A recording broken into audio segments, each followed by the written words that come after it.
Evergreen Heart. By Oprian. Chapter 20. Into the nest. Princess Luna paced up and down the small courtyard in front of her personal tower. A familiar mix of fear and anticipation coursed through her mind and body. She recognized the sensation as pre-combat jitters. Something she had not felt for more than 1,000 years. It was like welcoming an old friend. An annoying old friend who nags at you constantly and endlessly, true. But a familiar one all the same. And while she would never admit it, especially not to Celestia, part of her relished it. She adjusted her armor for the umpteenth time and swore that she would take it to the smith's first thing tomorrow. It felt a little tight in the flank. The realization of that made her cheeks heat up, and she vowed to get out more. Clearly spending most of her time in the palace wasn't doing her any favors. She took a deep breath and then went through a few more practice swings with Eclipse to steady herself and keep her mind occupied. The blade almost seemed to sing as it cut through the air, leaving a faint shimmering trail of silvery moonlight behind. The gate to the courtyard swung open and Aurora came galloping through, followed by a contingent of lunar guards. All of them Thestrals. She snapped a crisp salute as she stopped in front of Luna. Her soldiers lined up in neat rows behind her. "Welcome back, Aurora. How many ponies did thou bring?" "Highness, I was able to rally a single platoon in the time you allowed." 20 able Thestrals. Luna thought, that will do. "Hast thou briefed them?"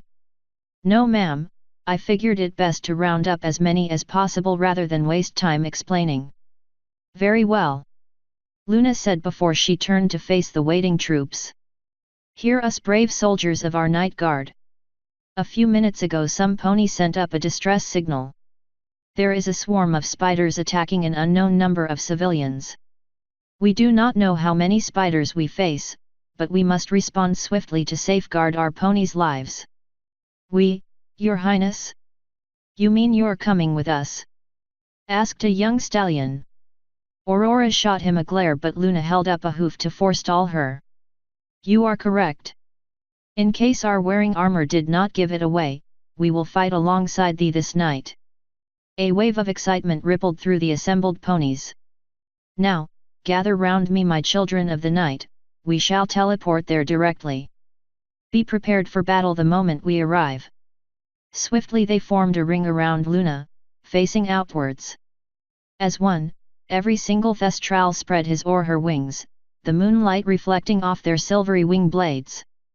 With a metallic twang, spring-loaded blades extended from their foreleg greaves like claws. Luna powered up her horn, a mist-like shimmer formed around the group.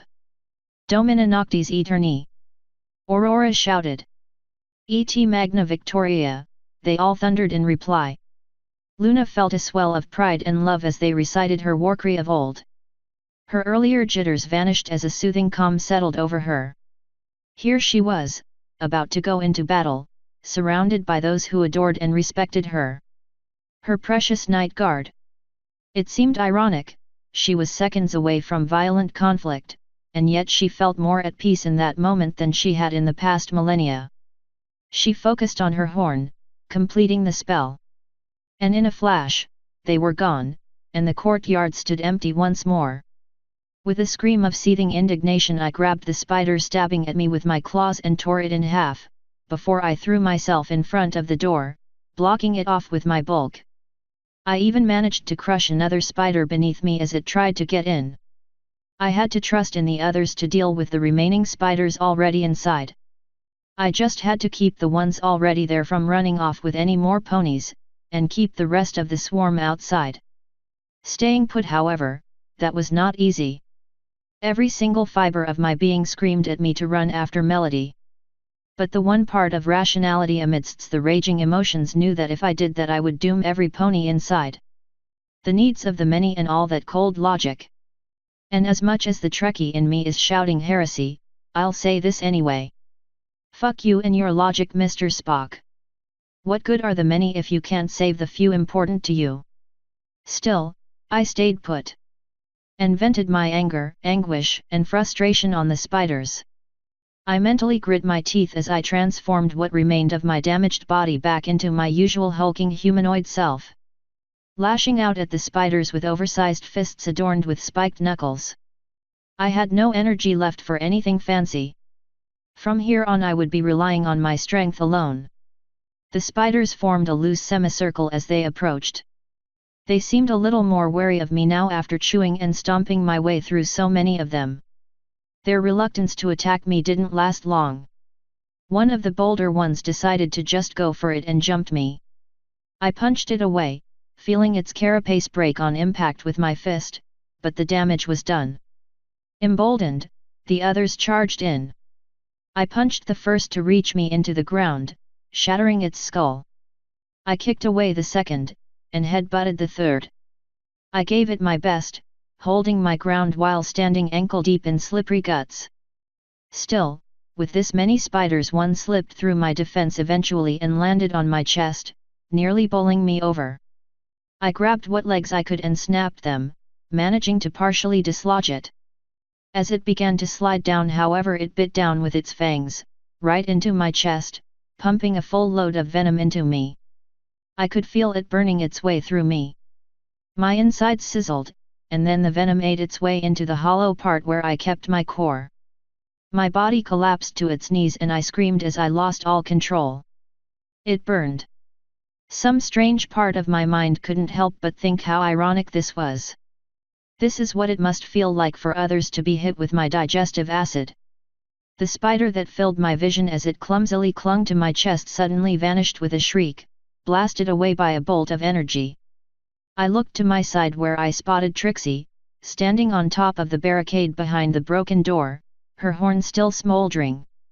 "Get up," she yelled, her breath coming in gasps. "Get up and fight, Aaron." She unleashed another salvo of what I first believed were concussive bolts. The small, pale magenta streaks of energy zipped past me and struck several spiders that were trying to take advantage of the situation, then they detonated in colorful explosions that blinded and seared them. They were more fireworks. I could see Trixie was struggling with fatigue. Part of her mane was plastered to her face with sweat, and she looked about ready to drop. Still her eyes were fierce and defiant. A far cry from the downtrodden mare I met this morning.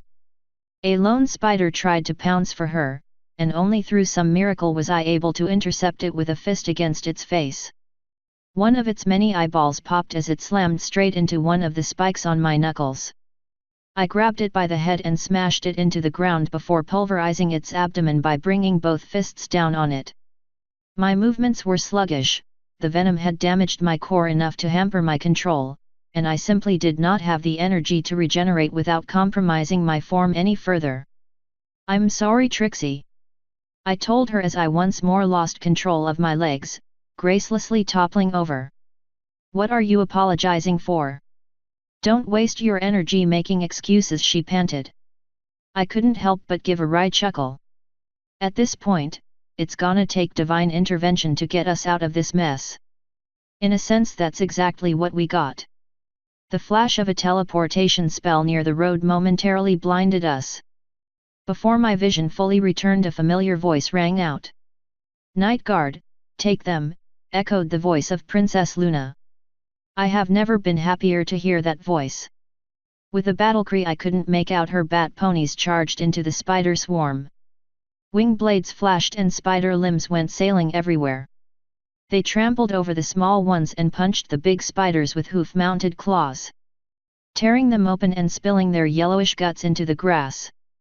Several of them launched themselves into the air, only to rain down on the spiders like blade-covered comets of vengeance. I watched as one of the ponies got bowled over by a pouncing spider, only for that pony to bite down and tear off one of its commissary with his teeth. Never have I seen ponies fight with that level of ferocity. And then there was Luna herself. She strode calmly through the swarm, swinging a curved blade almost as big as herself in graceful but deadly arcs with a speed and precision that was nearly impossible to follow. A single swing cleaved two spiders in twain. The blade itself left a shimmering trail as it completed a full rotation around her. Almost like a moon orbiting a planet. Her star-filled mane completed that picture nicely. Several spiders tried to attack her from multiple sides at once, but her blade moved so fast they never made it. One of the blasted arachnids got through her defense, stabbing at her with its razor-tipped legs, but her armor took the blow without so much as a scratch before she brought her blade round. For a moment the spider stood stock still, and I was beginning to think she had missed it, until it collapsed in 3 pieces. Another spider pounced directly at her face, only to be impaled on her horn, as well as the blade of her faceplate. She didn't so much blink at the blood that ran down her muzzle. All around us the swarm was driven back. Let no one ever say that ponies don't know how to fight, because these bat ponies are a whole different breed. They fight as ferociously as a griffin. Faced with this new opposition, the spiders finally decided they had enough for one night. The swarm began to retreat back to the Everfree in a roiling mass. However, Luna was not done with them. Her horn lit up with an icy blue light, before she unleashed a massive beam of lunar energy that cut a swathe through the retreating swarm, killing a dozen or more spiders in an instant. Their bodies disintegrating into a fine silvery dust. I quietly reminded myself not to piss her off from now on. As the swarm ran, Luna turned to her second in command. Pursue them, harass them all the way back to the Everfree. By your will, mistress, the mare replied and took off with most of the other bat ponies. Only 2 lingered behind to form an honor guard. Princess Luna, are you ever a sight for sore eyes? Aaron, why is it that whenever there is trouble, we find thee in the thick of it? She said by way of greeting. Because a certain bitch in a summer dress has it in for me. I groaned as I tried to get back to my feet. We beg thy pardon, she said, looking confused. Sorry, that's just how I picture fate whenever stuff goes wrong. As a flighty redhead in a yellow summer dress, giggling quietly as she toys with the fate of us mere mortals, while her brother Murphy looks over her shoulder and offers her advice to maximize her efforts. Every pony stared at me as if I had completely lost my marbles. What? Oh come on, I can't be the only one who has ever imagined fate or some other abstract concept being personified. After all, we speak of Mother Nature and Father Time. So why not Lady Fate and her adopted brother Murphy's Law? What do I imagine him to look like? Mostly like Chris Rock in a brightly colored tuxedo for some reason. Thou truly art a strange one. Now, tell us what has happened here. Luna said, snapping me out of my thoughts. All I know is we were just sitting inside, having a good time when a lone road guard came banging at the door, saying his patrol had been attacked. Before we knew it, we were surrounded by an endless number of spiders. We barricaded ourselves in, but those barricades were never going to last the night. So we signaled for help. Yes, we saw thy display in the sky all the way in Canterlot. Not mine, Trixie's. I said as I motioned to the stunned mare behind me. Indeed. Luna said before she stepped over to Trixie. Commendable spell work, Miss Trixie. We were most impressed. You certainly got every pony's attention. Thank you, Your Highness. Trixie Lulamoon at your service. Trixie stammered with a bow before she turned on me. You never mentioned you were friends with royalty. She hissed between her teeth. Sure I did, I told you all about my past this afternoon. Well, you certainly glossed over the part about being on first-name basis with the princesses. She said in an accusatory tone. I'm not really that chummy with Celestia. Luna's just easy to get along with once you get to know her a bit. It's really not that big a deal. Not that big, eh? Are you even listening to yourself? Trixie, Luna may be a princess, but more importantly she's just a pony like yourself. And treating her as such is not a sign of disrespect on my part. She's the bucking princess of the night. It is a big deal. Thou really saith we are standing right here. Luna said. And was that a pout? It could have been a trick of the light, but I swear she was pouting. Further arguments were interrupted as the rest of the survivors made their way outside. My baby, where's my melody? Cried a distraught Peachy Plum. My face fell. I'm sorry, Peachy, I couldn't. No. No, you have to save her.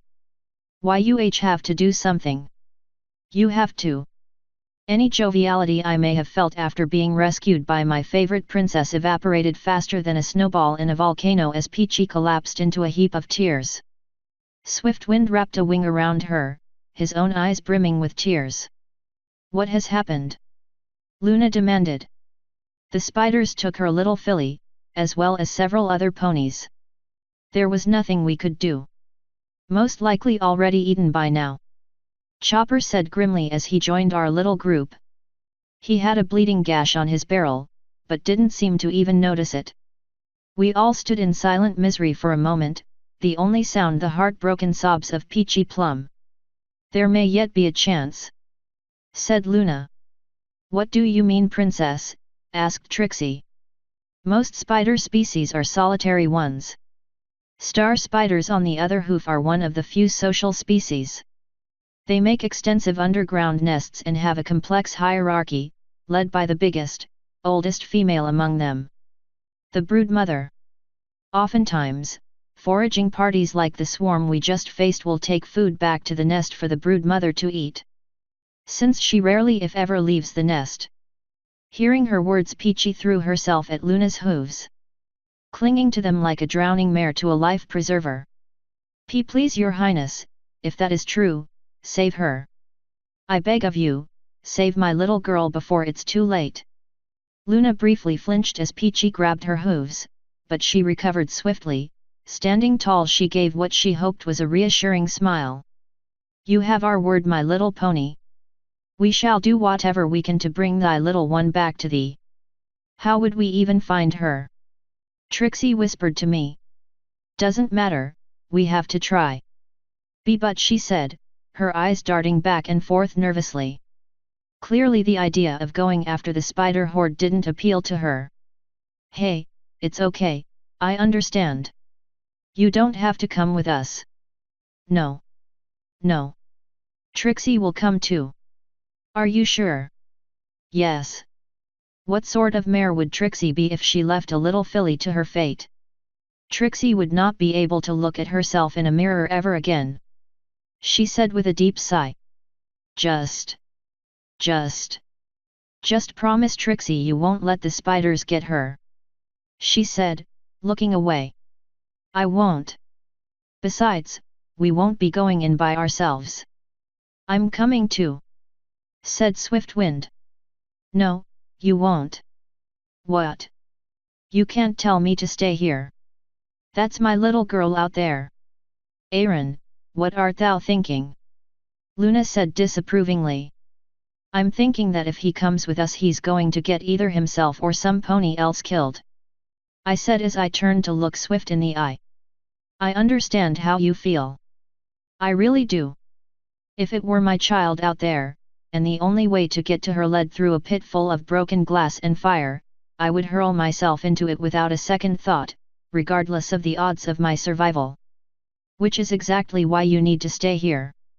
Because I'm not rescuing that little filly only to tell her that her daddy is dead. Swift looked like he wanted to argue some more, but Peachy's hoof touching his shoulder seemed to drain the fight right out of him. With nothing further to say, we set off after the horde and the rest of the night guard. Luna, her two bodyguards, myself, Trixie, Chopper and Chip. I stuck closely to Luna, leeching as much power off of her magic aura as possible to replenish my depleted reserves. It's a good thing alicorns radiate so much excess magic. We all ran at a gallop, with Luna and her thestrals flying just above us. While every pony galloped, I was running after them at full sprint. It has been too long since I last assumed a humanoid form. I had almost forgotten what it felt like to run on two legs. We soon reached the border of the Everfree, where the rest of the night guard were waiting. Your Highness, why are you here? Asked one of the thestrals. The situation has changed, Aurora. These fiendish spiders were apparently able to make off with several victims. Amongst them a young filly. This is now a search and recovery mission. We must locate the nest of these monsters and retrieve our little ponies, if any are still alive. We will not fail you, Mistress Luna. We organized into teams of 2, and each team was given a signal flare. We had 13 teams in total. 10 teams consisting of 2 night guards each. Luna and Aurora made up another. So did Chopper and Chip. Leaving me to pair up with Trixie, which was fine by me. If thou finds the entrance to the nest, fire the signal flare and await reinforcements. Under no circumstance must thou go in alone. Luna said.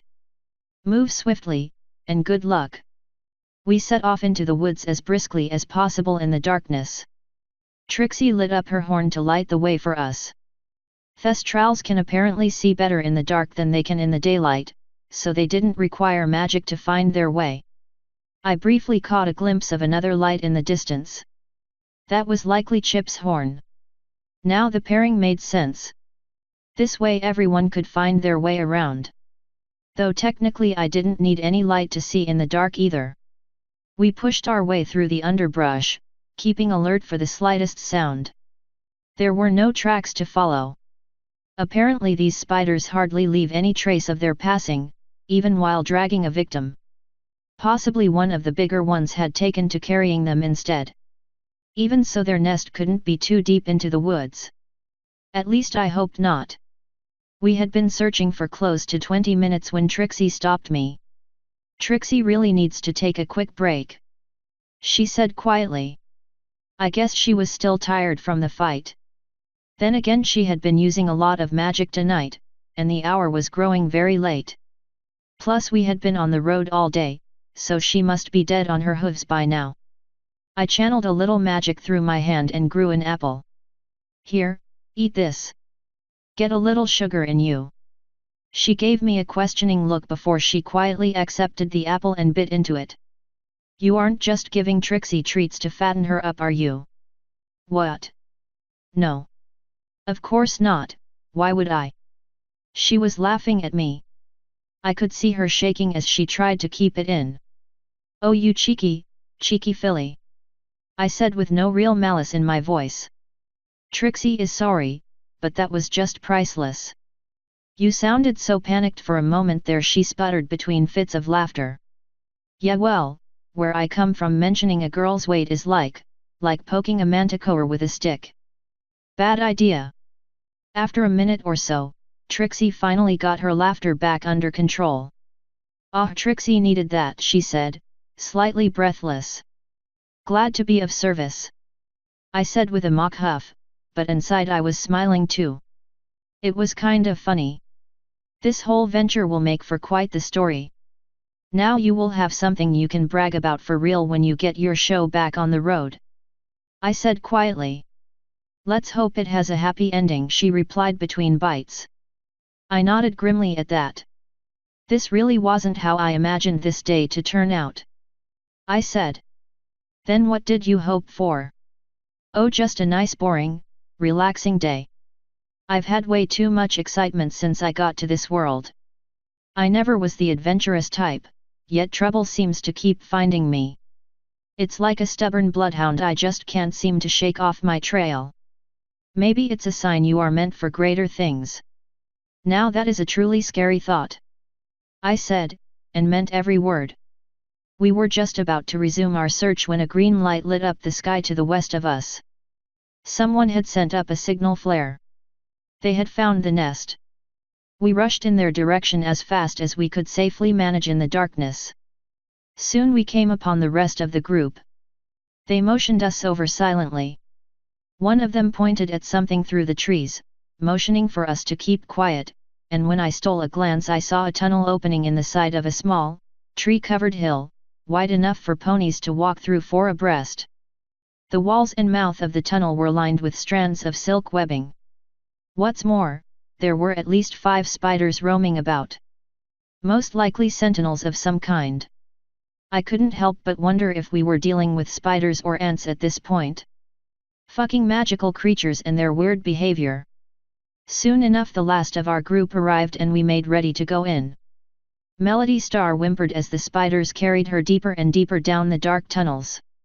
The web she was in stuck to her fur and pulled painfully on her mane at times.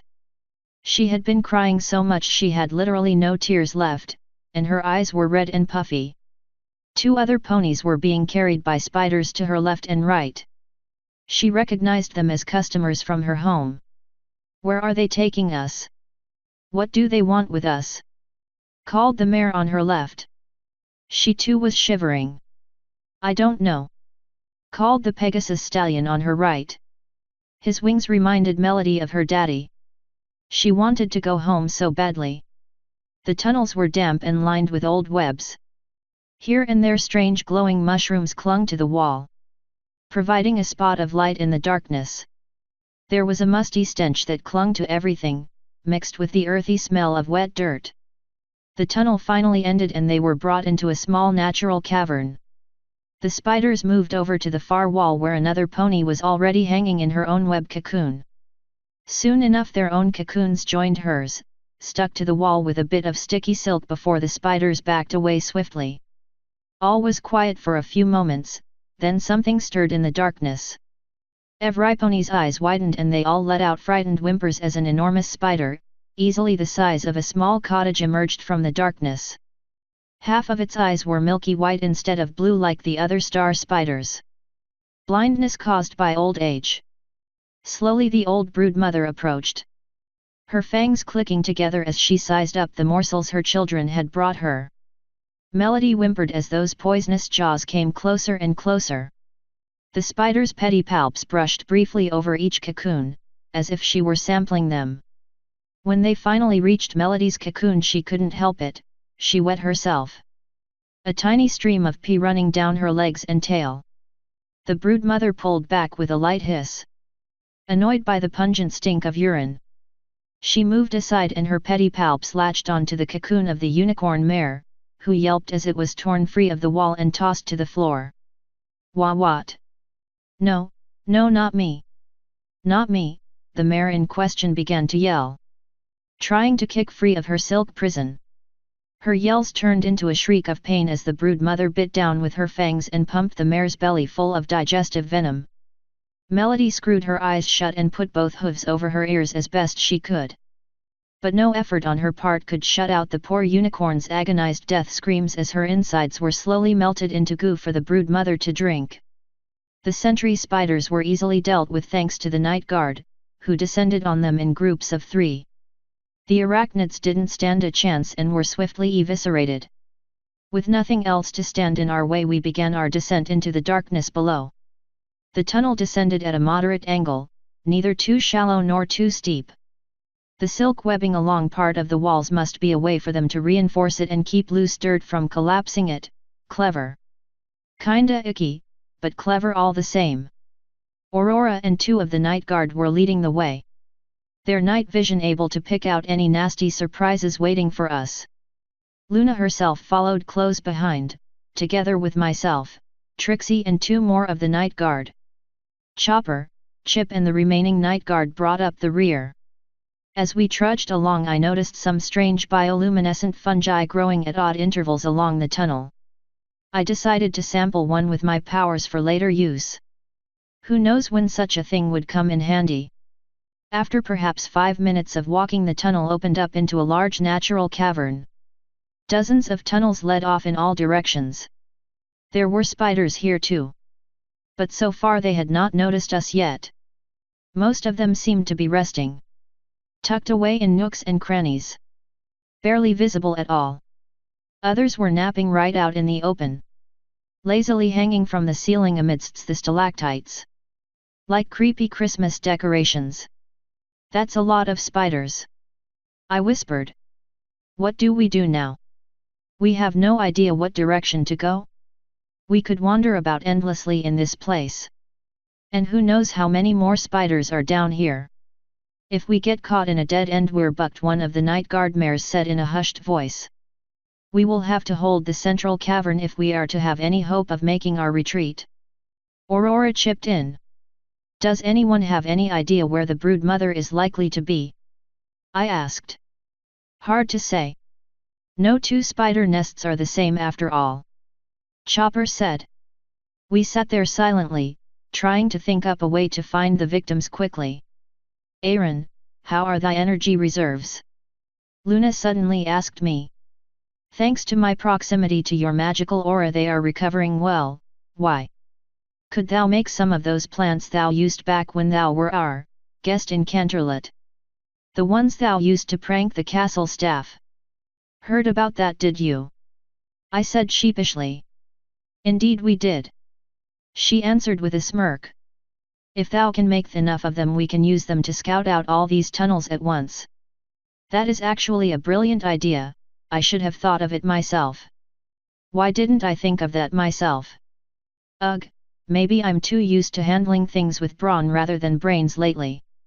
Something to rectify later. I will give it a try. I said. Make sure they look as spidery as thou can make them.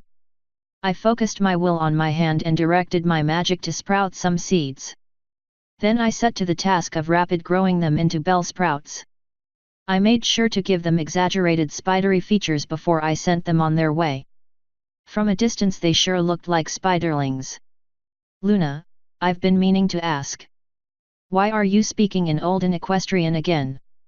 Last time we spoke you weren't this archaic. We do not know of which thou speak'st, she said with a huff. She scrunched up her face as her eyes darted left and right. When she was sure no pony was paying attention she leaned over to me and whispered. Between us, 'tis mainly nerves. Long has it been since we last led ponies into battle. When we speak in the olden tongue we are better able to hide our nervousness. We cannot look weak or indecisive in front of our troops. It would destroy morale. Show no fear. Hey, I guess I understand. She sort of is their anchor after all. I nodded to her, then got back to concentrating on sifting through the myriad of information my bell sprouts were relaying back to me. They were moving quite swiftly, a far cry from their slow and clumsy predecessors. I just hoped we were not too late. With a gurgle, the brood mother sucked up the last of the soup from her victim, leaving behind a shriveled husk. The other ponies were beyond terrified now. It had taken an agonizing 5 minutes for the poor mare to die while her organs slowly melted. 5 minutes of endless tortured screaming. The Pegasus stallion had fainted from fright, while the other mare was gibbering unintelligible with shock. And little Melody, she apparently still had some tears left after all. She cried as she begged for her mother to come and save her. Then the spider's pedipalps reached for her cocoon and tore it off the wall. Melody landed on the ground with a cry of pain, her eyes widening in terror as the brood mother came closer. Behind her, at the mouth of the tunnel that led into the brood mother's lair, a tiny spider-shaped plant emerged. I found her. Luna, she's about to be Spider Chow, we need to do something now.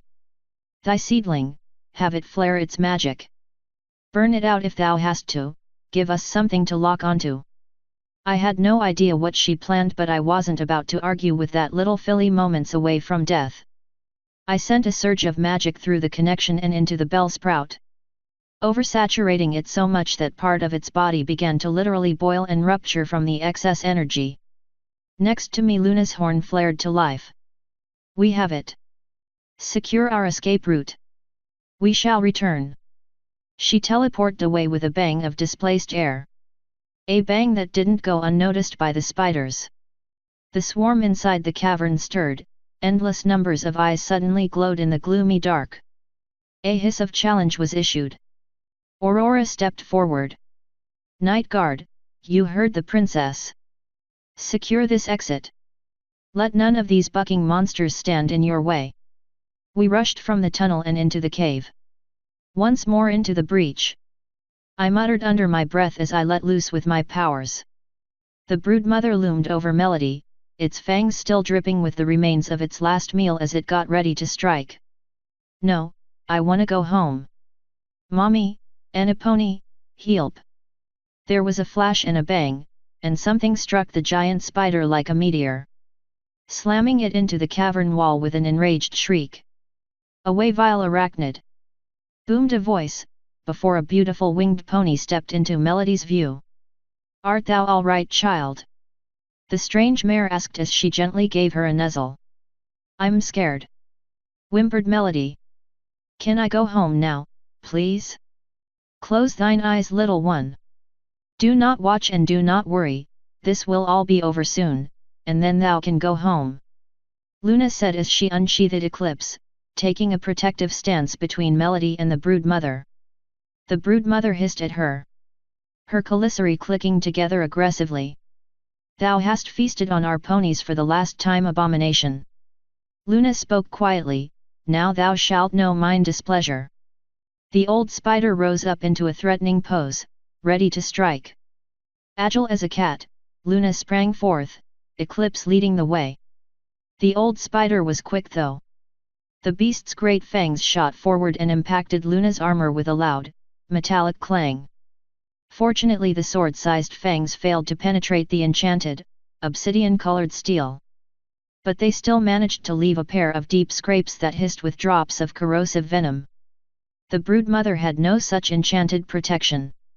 Eclipse shot forward and struck deeply, slicing through several of the beast's remaining good eyes. The brood mother let out a keening wail before battering Luna away with one of its legs. The impact knocked the breath out of her and sent her crashing into the cavern wall. She landed on the ground with a bang and rattle of armor. The brood mother chittered in triumph. Thou cries victory too soon, monster. Luna said as she got back to her hooves, eyes ablaze with magic. We are the princess of the night. We faced the likes of the Shadow King and Discord. 1,000 years on the moon could not lay us low, we will not fall to an old decrepit arachnid like thou. She let loose with her horn, sending a trio of white bolts at the spider. They detonated like flash bangs. Loud and bright, blinding and disorienting. With her telekinesis Luna directed Eclipse underneath her opponent's abdomen and struck. The enchanted blade cut through the monster's chitinous hide with a sound akin to the breaking of a giant eggshell, immediately followed by a wet splatter as a portion of the beast's organs spilled through the cut and fell to the floor.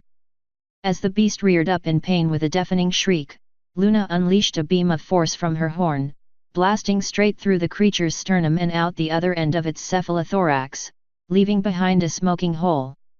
To the endless abyss with thee! She screamed as she jumped on top of the swaying spider and rammed Eclipse down into its skull. The blade burst out the other side in a spray of blood. The brood mother's death wail echoed through the entire nest. Then the old spider collapsed. Its legs no longer able to keep it upright. Its impact with the floor sent a tremor through the cave. For a moment all was silent, and then the spiders everywhere let out enraged shrieks. The central chamber flooded with spiders coming up from below. I had no idea where they were all coming from. The nest must run even deeper than we anticipated for there to be this many. One of the night guards on my left fell with a scream as a spider skewered one of his back legs. His companion managed to slice through the spider's leg with a wing blade and buck the beast away before it had a chance to capitalize on its victim's injury and bring its venomous fangs into play. I lashed out with whip-like vines, battering several spiders away. My bell sprouts attacked the spiders from behind. A burst of magic transforming them from harmless little buds into full-fledged flytraps. The stink of melting flesh filled the cavern. From the tunnel leading to the brood mother's chambers Luna emerged, little Melody riding on her back, clinging onto her for dear life. Two of the other kidnapped victims were following close behind her. The spiders tried to attack them from behind as they made their escape, but in a flash Aurora was there. Her wing blades sang as she darted to and fro, slicing off spider legs and fangs with every move. Watching that mare fight was like watching a dancer. A dancer armed with 2 feet long razor blades, that is. Trixie and Chip did their best to cover Luna's retreat with spell fire, launching bolt after bolt into the spider mass in order to clear a path. For my part I tried my best to both support the night guard whilst simultaneously trying to block off the tunnels and stem the flow of reinforcements with thorn vines and acid spitters. But there were simply too many tunnels and too many spiders. Trixie unleashed her trademark firework spell into the biggest concentration of spiders. The spell detonated with a series of bangs and bright lights, burning and disorienting many of the beasts. Several brave night guards took advantage of this by jumping into the throng of disoriented arachnids, wing blades and hoof claws stabbing and slicing before they pulled back at the last possible second. As Luna finally reached our position, I took little Melody from her so she could fight freely and add her magic to the barrage. I cradled the little filly protectively in my arms. She shivered as she curled up against me. She was a little dirty, but otherwise she seemed unharmed. Her mental state, however, I did not wish to think about that. But I was certain Luna would be there for the little one in the coming weeks to keep her nightmares at bay. Several of the night guard took hold of the other two survivors and began to lead them into the exit tunnel. Night guard, we are leaving. Assume semicircle formation and fall back. Luna bellowed over the din of the fight as she fired another series of concussive blasts into the throng of arachnids. We began to fall back to the tunnel that led to the surface. It was slow going since the spiders were on top of us every step of the way. Slaying the brood mother had apparently enraged them beyond all sense of self-preservation. And even though we had found no evidence, I felt certain there was some darker force at work here. Their behavior simply seemed unnatural. Get the wounded and the civilians out first. We'll hold here as long as we can. Luna instructed Aurora. The Thestral mare snapped a crisp salute and began to lead the way out. The rest of us gathered around the tunnel opening and dug our heels in. A number of spiders were crawling along the ceiling, trying to get at us from an unexpected angle. A quick blast of Luna's horn turned them into moon dust. Another night guard fell. His left wing torn to shreds and bleeding profusely. Chip yanked the unlucky stallion away with a quick burst of telekinesis, as Chopper split the offending spider's skull with his axe. After that we fell back into the tunnel itself. We simply didn't have the manpower to hold our ground otherwise. The guard led the way, supporting their wounded between them while the rest of us brought up the rear. Make haste to the surface, we cannot hold them for long. Luna yelled as she fired another blast of magic into the cavern. Spiders were coming out of every tunnel now, all trying to get at us. The barricades I managed to erect had been torn away completely. My bellsprouts still tried to fight, but were soon torn asunder by fang and leg. The only thing keeping the spiders from overwhelming us now was the exit tunnel serving as a bottleneck. But the moment we'd reach the surface and got out into the open, they would be able to swarm us. And with the wounded ponies slowing us down, there was no way we could outrun the swarm. Not in the woods where they had the advantage in mobility. Princess, can't you blow part of the roof and seal the tunnel? Chip suggested. Nay, we would risk bringing the whole thing down on top of us. No choice then, someone had to stay behind and keep the spiders busy as long as possible to give the others a chance to escape. I handed Melody over to Trixie. Go, get her out of here. All of you get to safety. We can't just leave you here. Trixie protested, guessing my plan. It's not like I want to stay behind, but out of all of us, I'm the one who has the biggest chance to survive this. No, that wasn't me bragging or somehow giving into this hero complex I seem to be developing. It was a simple fact.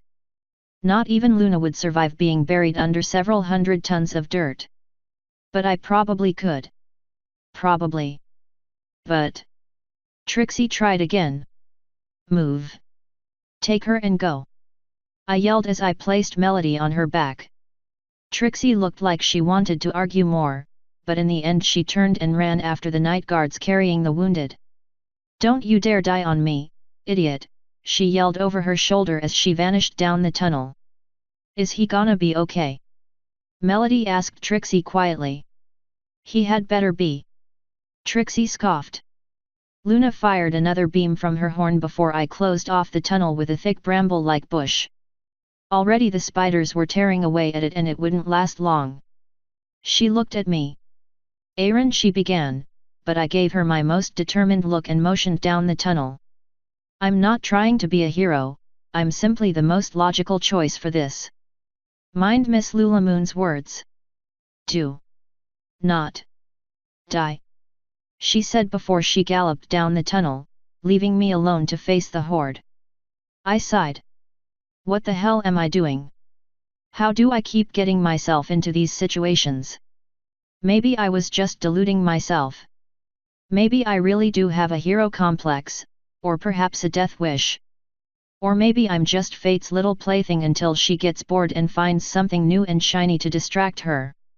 Or maybe this is all just some crazy delusion and someday I'll wake up in a padded room somewhere, doped up to my ears next to a guy named Smelly Stew. Time will tell, I suppose. I slammed my fist into my palm and got ready as the last of the thorn bush came down. Round 2, you arachnid fucks. They rushed the tunnel en masse, only to be greeted by a shower of acid and blasts of thorny spines. Even so, they simply crawled over their own dead in order to get to me. I lashed out with whip-like vines, grabbing several spiders and wielding them like flails. Battering and smashing as many as I could with their own bodies. Hee, spider flails.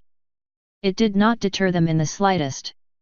I unleashed a cloud of deadly spores, choking the life out of many of the spiders. But even that didn't seem to slow them down any more than my other tactics.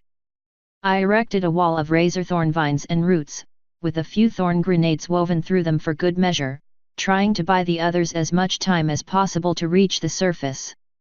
But the spiders were undeterred despite several of them being blown into ground chuck. My barricade didn't stand up to them for long, with whole sections of it being stripped away at once by powerful jaws and legs. I tried my best to plug the holes, but it had been clear from the start that I was fighting a losing battle. I slowly backed up and erected a second barricade of thorny vines and acid spitters. I needed to stop the spiders from following us, but it would take more power to do it than I had available, despite the pick-me-up I got from Luna. It seems I had little choice now. Corrupted or not, I dug in my roots and reached out to the earth itself in order to draw upon its power. What I found was not what I expected. Instead of the corrupting energy that permeated the whole of the Everfree, I found the unmistakable power of the Tree of Harmony. We must be close enough for me to connect to it. But I never could before, so why now? Could it be due to the elements of harmony hitting me with the rainbow beam of Deus Ex Machina? Or was it because I removed all the plunder seeds, somehow allowing the tree's influence to reach further once again? Whatever the reason, it was my good fortune right now. I reached out to it, and it acknowledged me. I need more power, ancient guardian. Please, give me some of yours, whatever little snippet you can spare. Already have great power you do, why more do you need? For what purpose? Use it you will. Did the tree just talk like Yoda? Or is that merely how my overtaxed mind chose to perceive the tree's language right now? I really am bloody crazy, aren't I? No, this is hardly the time to dwell on that. To protect the ones I care about was the thought I sent its way.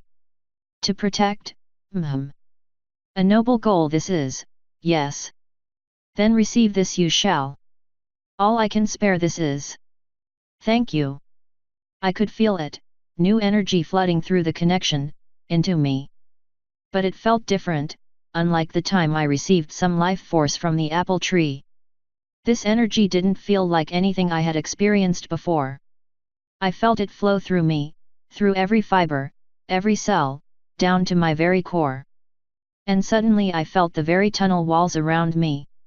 I could almost see the flow of natural magic as it moved through the earth itself. I reached out to it with a hand.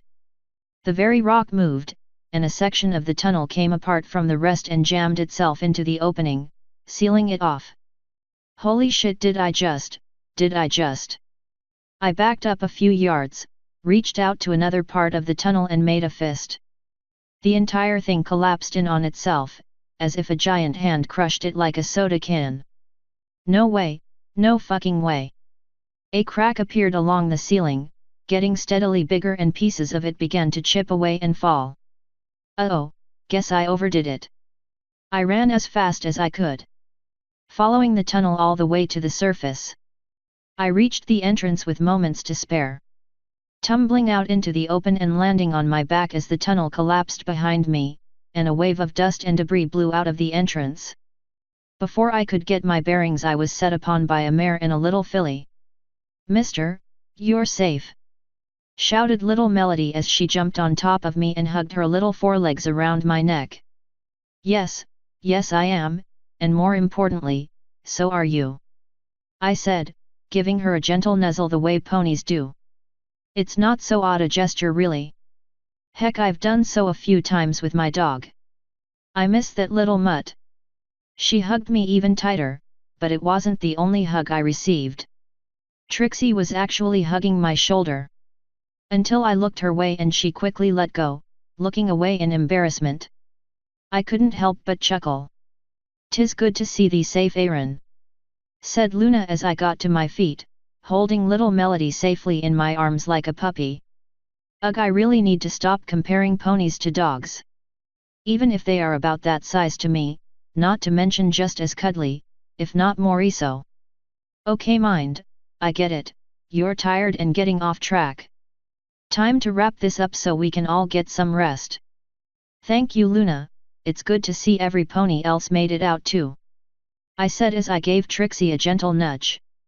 She didn't say anything, but I could see her smile. But what will we do about the nest? It won't take those spiders very long to dig their way out, said Chip. Thou need do nothing.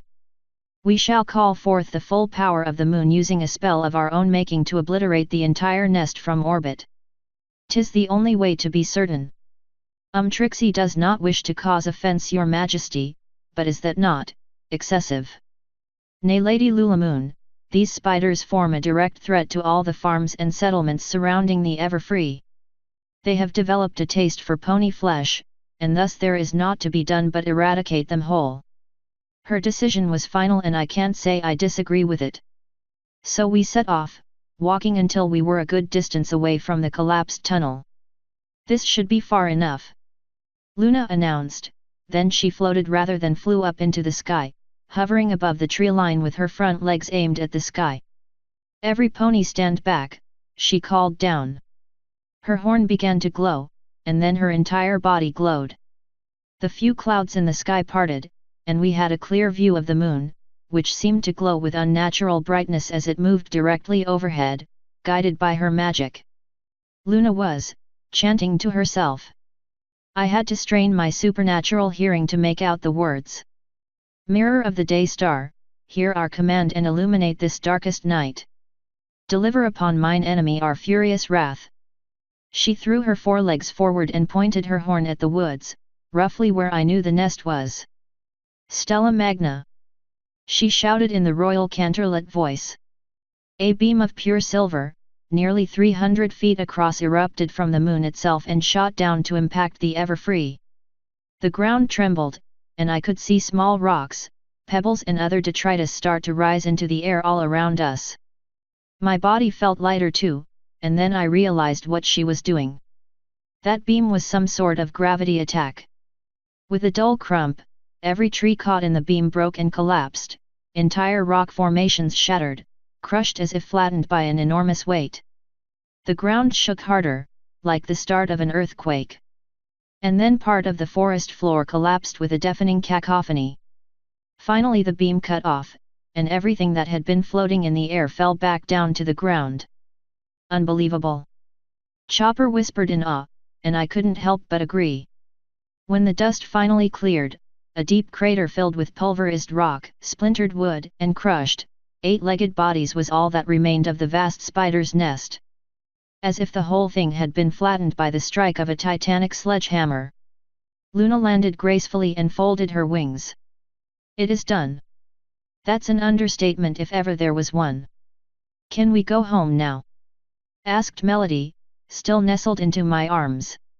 Yes, yes we can, Melody, I bet your mama and papa will be very happy to see you. She nodded, then looked at me quizzically, tilting her head ever so slightly.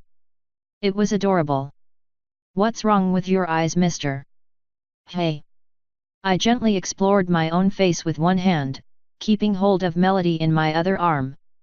When I pulled it away from my face I noticed my fingers were wet with a slightly greenish fluid.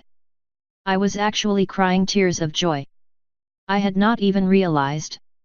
Nothing's wrong with my eyes, Melody, I told the little filly with a smile. For the first time in a long time, they are working perfectly fine.